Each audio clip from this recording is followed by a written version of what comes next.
anoo kanan jiru harka Waaqaa keessa deebi'aa fakkaatus yeroof jalqabni koo biyyaaf kan ta'udha eebbi kan jiru keessa koo deebi'aa fakkaatus yeroof jalqabni koo biyyaaf kan ta'udha eebbi kan jiru keessa koo kan jiru keessa koo eebbi kan jiru keessa koo kan jiru keessa koo eebbi kan jiru keessa koo kan jiru keessa koo eebbi kan jiru keessa koo kan jiru keessa koo eebbi kan jiru keessa koo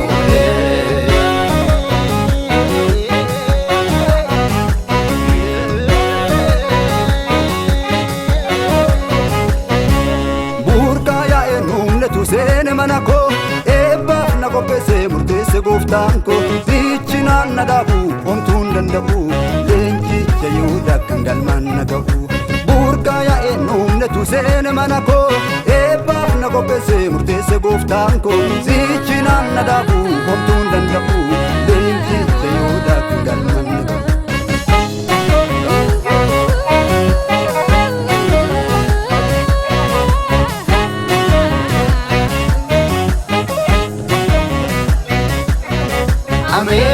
Guddaadha gooftaan koo waaqa waaqotaatti samiif lafarratti ulfinni kan isaati namni isa qabu yoomiyyuu yeella'u raafamuu qilleensa faalaan hin daanga'u. Guddaadha gooftaan koo waaqa waaqotaatti samiif lafarratti ulfinni kan isaati namni isa qabu yoomiyyuu yeella'u raafamuu qilleensa faalaan hin daanga'u.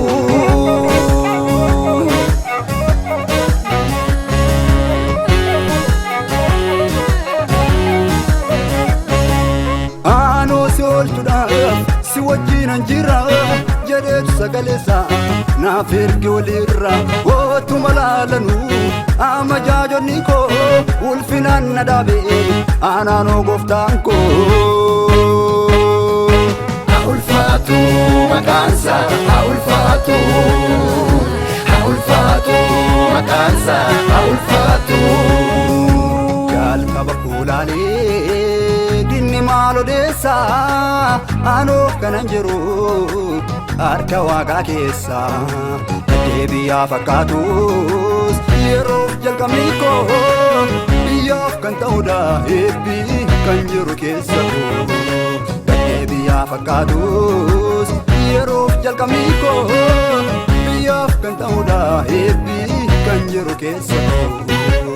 kan jiru keessa koo eebbi kan jiru keessa koo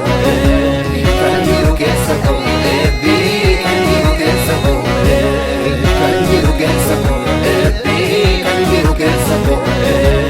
kan jiru keessa koo eebbi kan jiru keessa koo.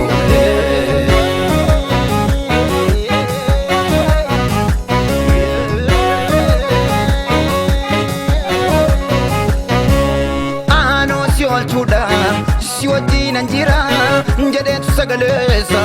na erge mul'irra utuu malaalanii amajaajonni koo kabajaan na dhaabe naanoo gooftaan koo. Haa ulfaatu maqaansa haa ulfaatu haa ulfaatu maqaansa haa ulfaatu haa ulfaatu maqaansa haa ulfaatu haa ulfaatu maqaansa haa ulfaatu.